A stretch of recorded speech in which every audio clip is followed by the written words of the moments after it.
Assalamualaikum lur dulur. Seniman hati melukis diri dengan sujud, berbuat baik pada sesama dan alam semesta, serta menikmati keindahan jagat raya. Penikmat zikir yang hatinya terus selalu tersambung pada Tuhan. Setiap saat, setiap detik,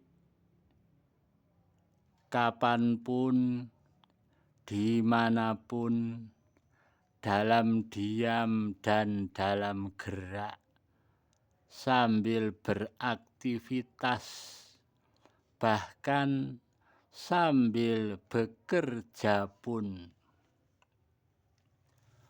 Gong Bagong memahami hal itu multitafsir sesuai alam pikirnya masing-masing.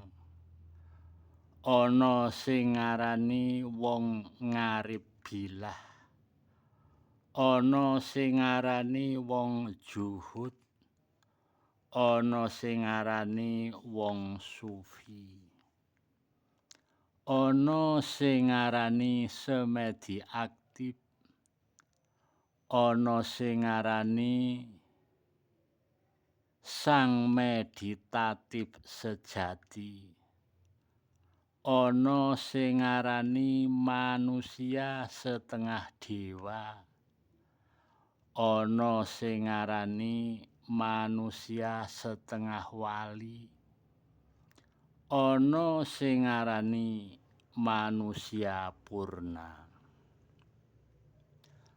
Gong Bagong, istilah-istilah iku ora penting.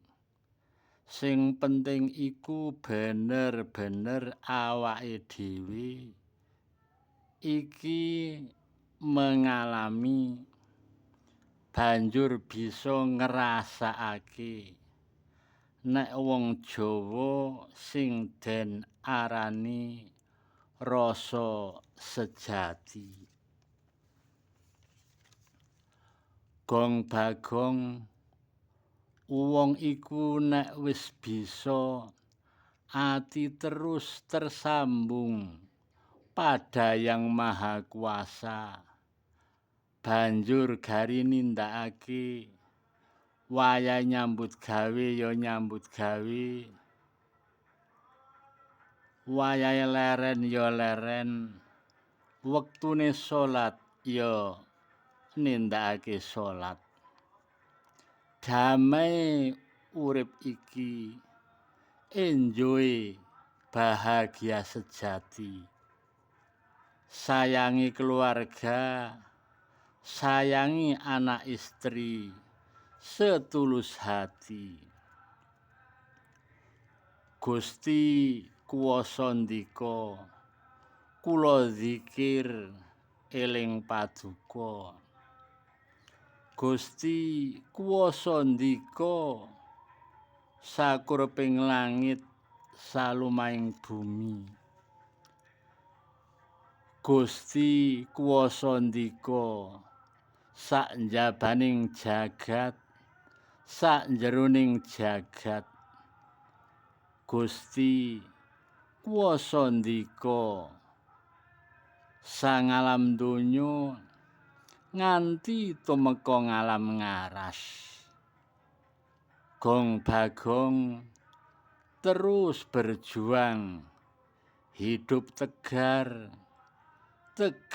berjalan di muka bumi dengan bermental tauhid, diiringi doa dan zikir, eling Gusti sing tanpa pedhot ning manah.